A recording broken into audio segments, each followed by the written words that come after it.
So I think it's useful just to remind ourselves what the law is at the moment, that after the Tony Bland case, clinically assisted nutrition and hydration is viewed as medical treatment under the law. And then if you follow the Mental Capacity Act, if you've got capacity, you can refuse treatment. So you can refuse treatment, even if it's going to bring about your death, even if it's an unwise choice. That's what the law says.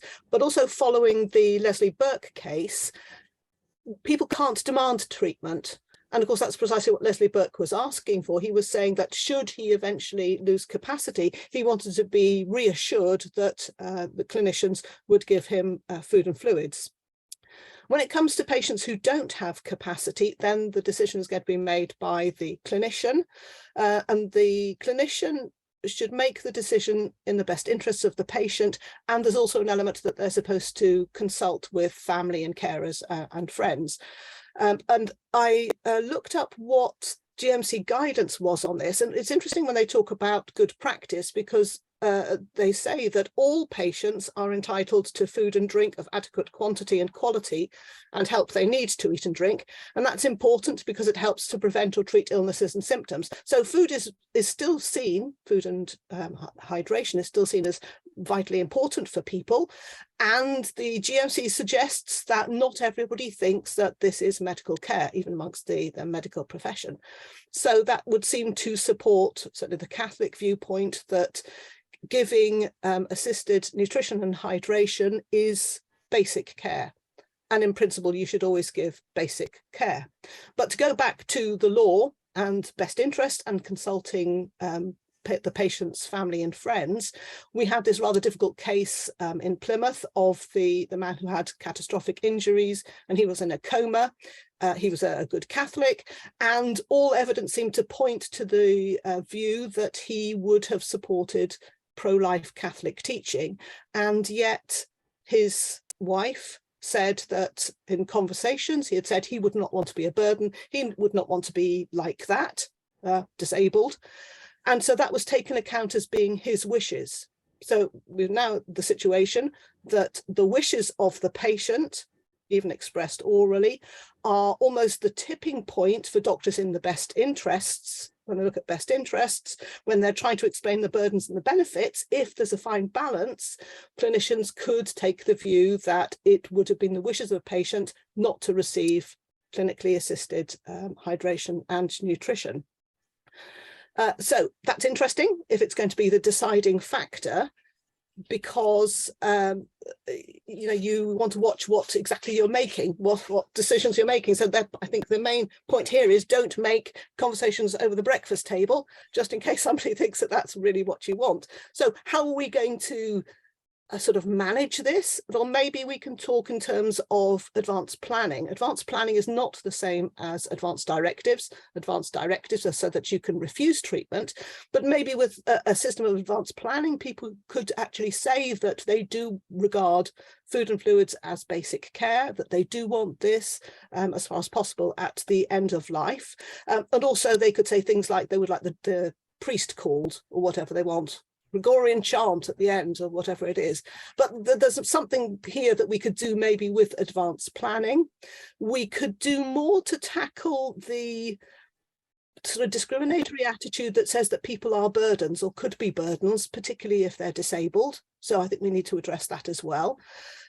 Education for bioethicists and virtues is important, and also formation for people in general about what is good stewardship of life that will cherish life but won't hold on to it no matter what. I think also we need to do more research into nutrition and hydration, because the case that I mentioned, the case in Plymouth, this man was not dying. And there's lots of questions here about, well, can you ever say that somebody's imminently dying, in which case you wouldn't necessarily give them clinically assisted nutrition and hydration? And that's a very difficult area to be able to say that. But also we don't have the full information about to what extent people need nutrition and hydration as they're nearing the end of life, because it seems to be a natural way part of dying is that people don't want to eat anymore, they don't want to drink anymore. And so there are questions there about, is this causing more difficulty? So that's another area of research that we have to deal with.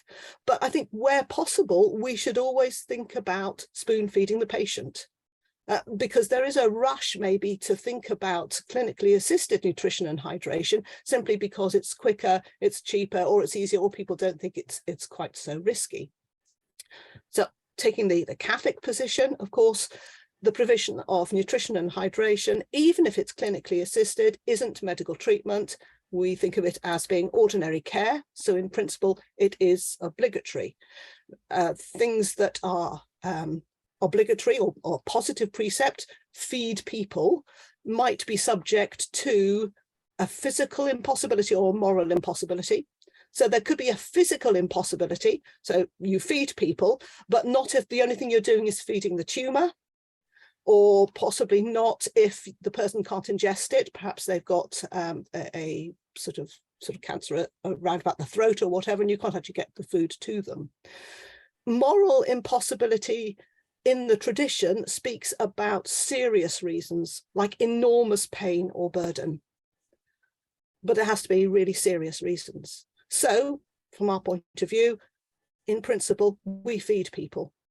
I was just thinking about the significance of eating and drinking, and which is very, very common to, I mean, people who are religious or not religious, but it often has significance in religious traditions, particularly the eating and drinking as hospitality, eating and drinking as sharing. And it just struck me that you couldn't be a Christian, at least not a Eucharistic Christian, and think that there wasn't something which was fundamental about eating and drinking as communion, as hospitality, as friendship.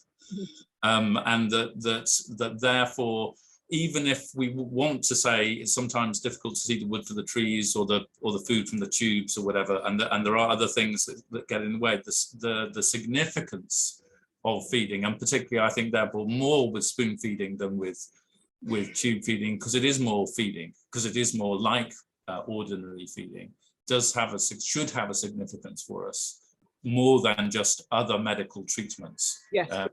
Even if it's clinically assisted. I think also it's the case, isn't it, that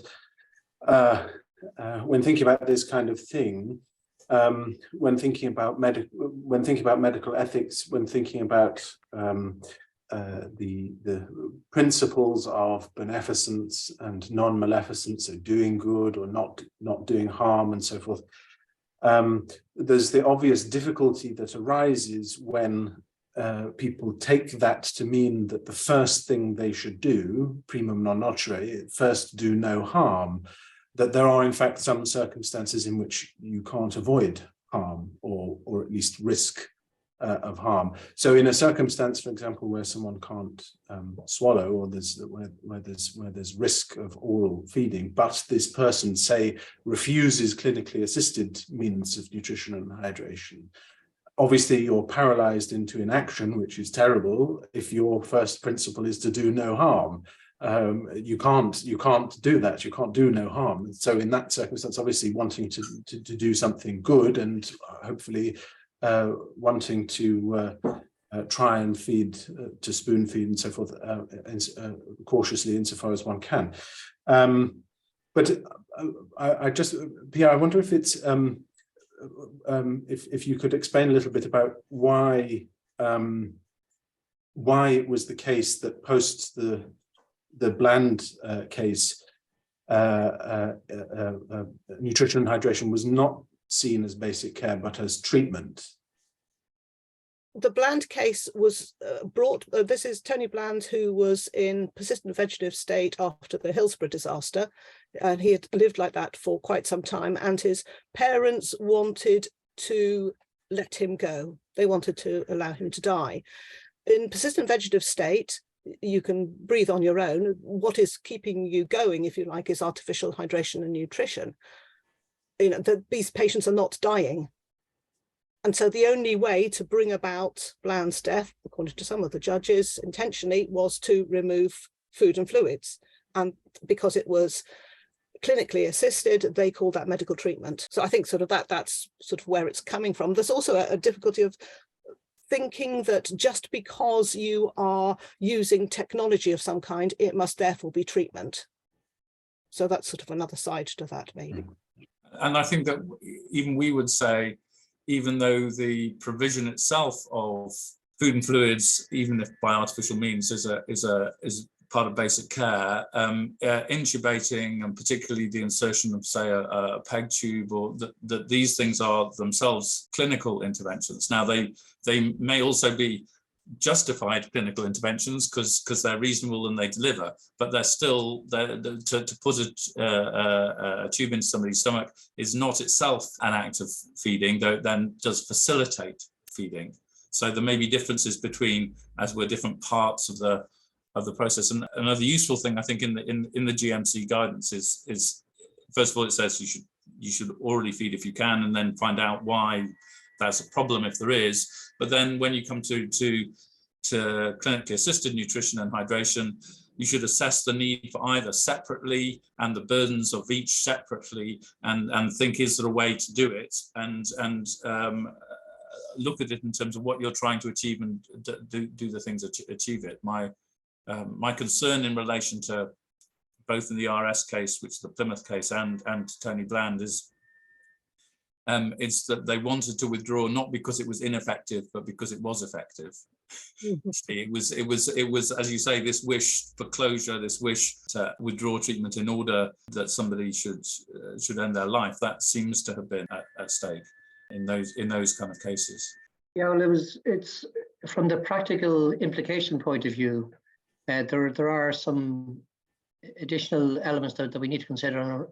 It takes me back to the Liverpool care pathway, but even since then, the whole idea of do not resuscitate orders, I think, is very much an extension of that. And the trouble that I had with the Liverpool care pathway, as many of us had, was that it was a very good, very well intended document. The aim was to try and extend the expertise and the excellent care in the hospice setting into a general hospital setting, but unfortunately didn't take into account some of the pressures that general hospitals have that hospice care may not experience. And I found in some of the areas I worked in, once someone was put on the pathway, it was, while it wasn't written or documented, it was this feeling that, well, if they're on the pathway, they're dying, they're very close to death, we won't need to worry about providing nutrition, hydration. I think the same, even though the Liverpool care pathway has died and has been replaced by other documents and other ways of dealing with people towards the end of life, there's that feeling that if someone is on some sort of a pathway, that we tend to forget, clinicians and junior doctors, senior doctors, nursing staff, sometimes we tend to forget that, hey, this person needs to be and deserves to be adequately fed and hydrated as well.